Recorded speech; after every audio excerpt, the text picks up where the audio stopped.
अस्सलाम वालेकुम dear students. Punjab के 43 सरकारी नर्सिंग कॉलेजेस में एडमिशन्स ओपन हुए हैं और total 2900 number of seats offer की जा रही हैं फ़ीमेल स्टूडेंट्स को। और इन एडमिशन्स का सबसे बड़ा बेनिफिट ये है कि आपको ₹1 भी फ़ी अदा करने की ज़रूरत नहीं है, बल्कि आपको माहाना 31,470 रुपये का स्टाइपेंड मिलेगा।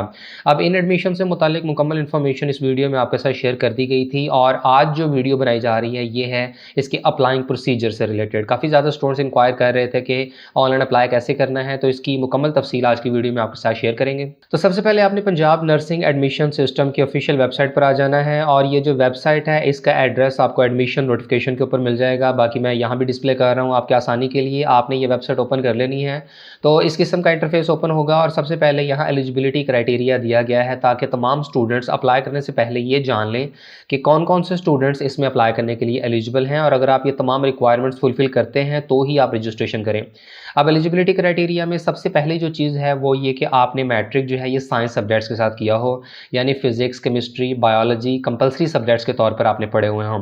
दूसरा ये कि आपने एफएससी प्री मेडिकल कंप्लीट कर ली हो कम से कम 50% नंबरों के साथ। और जो स्टूडेंट्स करंटली सेकंड ईयर में पढ़ रहे हैं तो वो अप्लाई नहीं कर सकते क्योंकि उनके पास कंप्लीट एफएससी प्री मेडिकल का रिजल्ट अवेलेबल नहीं है। इसके अलावा सिर्फ पंजाब डोमिसाइल के स्टूडेंट्स ही अप्लाई कर सकते हैं, सिर्फ फीमेल्स ही एलिजिबल हैं और मैक्सिमम एज लिमिट जो है ये 35 ईयर्स है। अब स्टूडेंट्स ये पूछ रहे थे कि जी मैरिटल स्टेटस क्या होना चाहिए, तो यहाँ क्लियर कर दिया गया है कि भाई अनमैरिड होने चाहिए कैंडिडेट्स, यानी मैक्सिमम एज लिमिट में तो रिलैक्सेशन दे दी गई है लेकिन मैरिटल स्टेटस स्टिल जो है वो अनमैरिड ही होना चाहिए। और अगर आप ये तमाम रिक्वायरमेंट्स फुलफिल करते हैं तो इसके बाद फिर अब आपको रजिस्टर के बटन पर क्लिक करना होगा। तो जैसे ही रजिस्टर के बटन पर क्लिक करते हैं तो यहाँ आपको कुछ इन्फॉर्मेशन देनी होगी, जिनमें सबसे पहले आप अपना फुल नेम लिखें, इसके बाद आपने जेंडर, और जो कि ऑब्वियसली फीमेल ही कैंडिडेट्स एलिजिबल हैं तो मेल की तो यहाँ ऑप्शन ही नहीं है। इसके बाद यहाँ पर आपने अपना मोबाइल नंबर लिखना है, जिसके बाद आप अपनी यहाँ पर क्वालिफिकेशन मेंशन करें। अप्लाइंग फॉर में भी आपके पास ये सिंगल ऑप्शन है कि बीएसएन जेनेरिक प्रोग्राम। इसके बाद अपना ईमेल आईडी मेंशन करें और आपने कोई सा पासवर्ड यहाँ पर सेट करना है। ये बात याद रखिएगा कि यहाँ पर आपने कोई सा नया पासवर्ड खुद से सेट करना है, ठीक है। आपने जो अपना लॉगिन क्रिएट करना है तो उसके लिए यहाँ मिनिमम 6 कैरेक्टर्स का कोई सा पासवर्ड लिखें और उसी पासवर्ड को आपने यहाँ दोबारा से टाइप कर देना है। तो ये तमाम कॉलम्स फिल करने के बाद आपने इस बॉक्स को चेक करना है और रजिस्टर के बटन पर क्लिक कर देना है, जिसके बाद कुछ इस किस्म का मैसेज शो होगा और इसमें बताया जा रहा है कि आपका जो रजिस्ट्रेशन प्रोसेस है ये तकरीबन कंप्लीट होने वाला है और अब आपको अपना जो ईमेल आईडी है ये कंफर्म करना होगा। अब पंजाब नर्सिंग एडमिशन सिस्टम के इस पोर्टल की तरफ से आपको ईमेल की गई है और अब आपने जो ईमेल अभी मेंशन किया था ईमेल आईडी, वहां पर जाकर इनबॉक्स में जो ईमेल आपको आई है वो ओपन करें। तो ये मुझे इनकी तरफ से ईमेल मौसूल हो चुकी है जिसमें एक लिंक दिया गया है और इस लिंक पे क्लिक करने से आपकी जो ईमेल आईडी है उसकी वेरिफिकेशन हो जाएगी। तो उस लिंक पे क्लिक करने से आप वापस पंजाब नर्सिंग एडमिशन सिस्टम के पोर्टल पर आ जाएंगे और यहाँ ये बताया गया है कि आपका जो रजिस्ट्रेशन प्रोसेस है ये कंप्लीट हो चुका है और अब आपने अपनी एप्लीकेशन की तरफ प्रोसीड करना है, जिसके लिए पहले आपको लॉगिन करना होगा। लॉगिन के बटन पर क्लिक करने से ये पेज ओपन होगा और यहाँ आपने अपना वही ईमेल आईडी मेंशन करना है जो अभी आपने रजिस्ट्रेशन करते हुए लिखा था और जो पासवर्ड आपने खुद से सेट किया था, जहाँ आपसे मिनिमम 6 कैरेक्टर्स का एक पासवर्ड सेट करने का कहा गया था। तो ये दोनों आपने इन्फॉर्मेशन यहाँ लिखनी है और लॉगिन के बटन पर क्लिक कर देना है।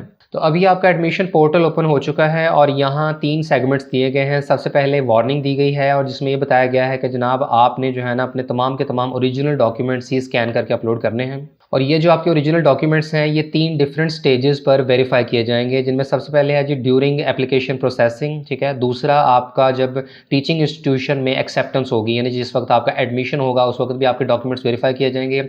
और तीसरा जिस वक्त आपकी ट्रेनिंग चल रही होगी। दैट्स वाई आपको किसी किस्म का कोई फेक डॉक्यूमेंट या कोई फोर्ज डॉक्यूमेंट अपलोड करने की ज़रूरत नहीं है।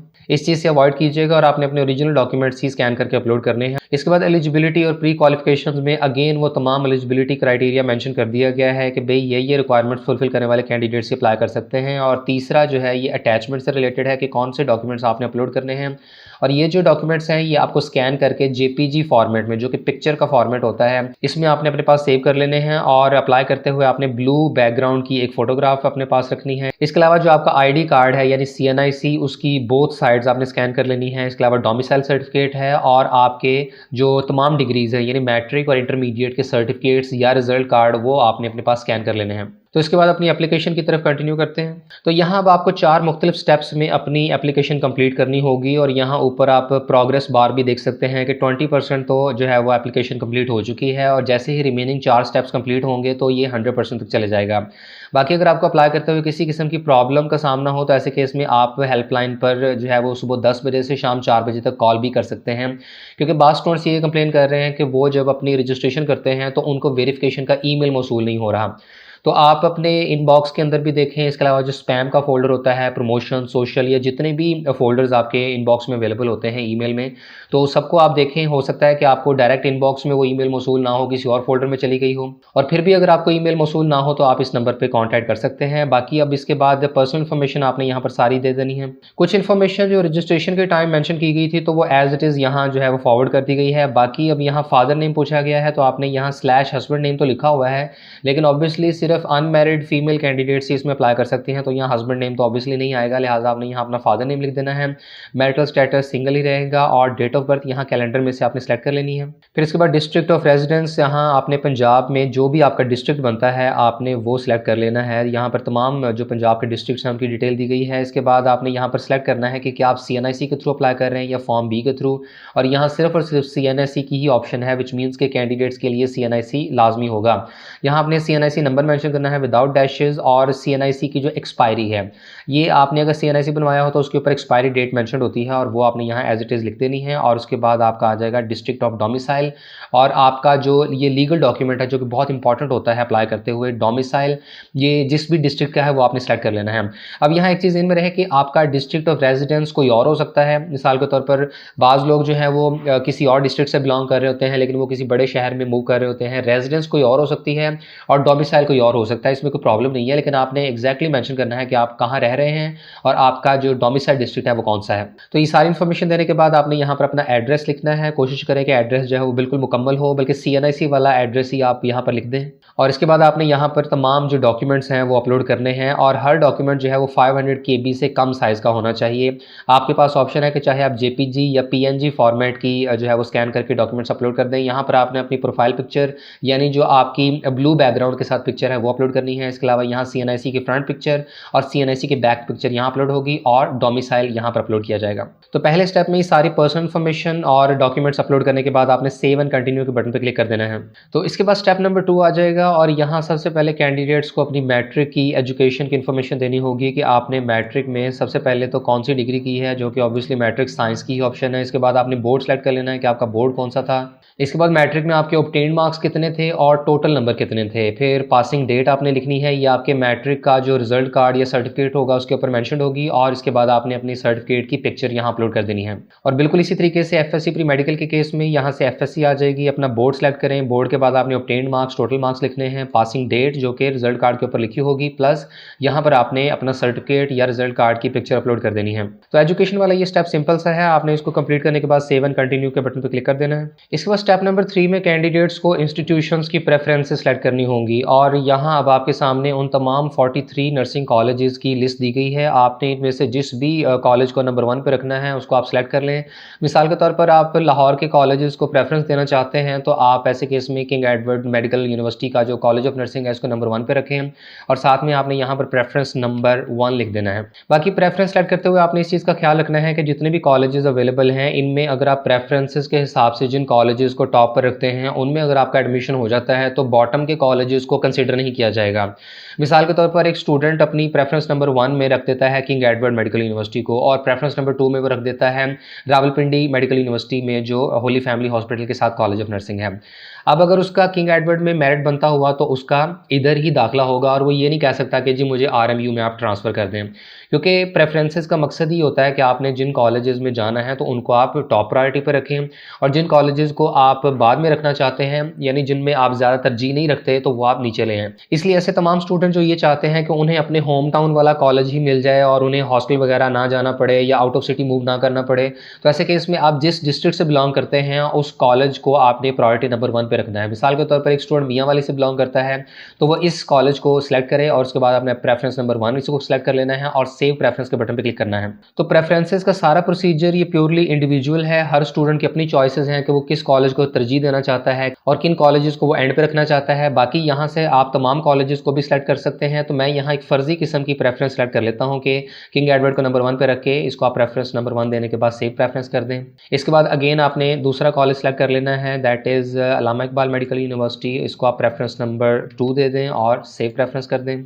इसके बाद आपने अगला कॉलेज सेलेक्ट करना है, that could be the children hospital और इसकी प्रेफरेंस नंबर 3 आ जाएगी, सेव प्रेफरेंस। तो इस तरीके से आप चाहे तो 43 के 43 नर्सिंग कॉलेजेस की प्रेफरेंस दे सकते हैं। मैं रिकमेंड तो यही करूँगा कि आप तमाम कॉलेजेस सेलेक्ट कर लें। उसकी वजह ये है कि अगर आपका किसी एक कॉलेज में मेरिट ना बनता हुआ तो चांसेस है कि दूसरे कॉलेज में हो जाए। जितने ज़्यादा कॉलेजेस की आप प्रेफरेंस सेलेक्ट करेंगे तो आपके सिलेक्शन के चांसेस ज़्यादा होंगे।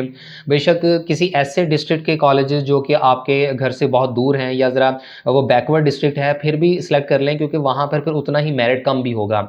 और अगर आपका बड़े शहरों के कॉलेजेस में मेरिट ना बनता हुआ तो छोटे शहर के जो नर्सिंग कॉलेजेस हैं तो वहाँ मेरिट बनने के चांसेस ज़्यादा होंगे। दैट्स वाई तमाम कॉलेजेस को आप अपनी प्रेफरेंस लिस्ट में शामिल करें और उसके बाद फिर आपने कंटिन्यू के बटन पर क्लिक करना है। इसके अलावा अगर आपने ऑलरेडी प्रेफरेंस सेलेक्ट कर ली है तो इसमें आप चेंजेस भी कर सकते हैं। यहाँ एडिट की ऑप्शन भी दी गई है और इसके अलावा आप इस प्रेफरेंस को डिलीट भी कर सकते हैं। अच्छे तरीके से तसल्ली कर लीजिएगा कि प्रेफरेंसेस आपने सही सोच विचार करके अपनी तरजीहात के मुताबिक ही की हैं, तो उसके बाद आपने इसको फाइनलाइज करना है और कंटिन्यू करना है। तो प्रेफरेंसेस के बाद आखिरी स्टेप नंबर 4 में आपने चालान फॉर्म को डाउनलोड करना है और मुतल्लिका बैंक में सिर्फ 500 रुपये फ़ी अदा करनी है। जिसके बाद आपको जिस बैंक में आपने फ़ी जमा करवाई होगी उसका ब्रांच कोड, सबमिशन डेट और जो वाउचर की इमेज है, यानी जब बैंक में आप फ़ी पे करते हैं तो जो कैंडिडेट की कॉपी है वो वापस कर दी जाती है, उसको आपने स्कैन करके यहाँ अपलोड कर देना है। ये बिल्कुल आखिरी स्टेप है जिसमें आपने वेरिफिकेशन करनी है कि आपने जो है प्रोसेसिंग फ़ी जमा करवा दी है। ब्रांच कोड, सबमिशन डेट और वाउचर इमेज अपलोड करने के बाद आपने सेव कर देना है। तो generate and download challan form करके देखते हैं। तो ये कुछ इस किस्म का चालान फॉर्म आपके सामने आ जाएगा और यहाँ आप देख सकते हैं कि आप जितनी मर्जी प्रेफरेंस सेलेक्ट करें लेकिन फिर भी जो प्रोसेसिंग फ़ी है वो सिर्फ 500 रुपये ही है।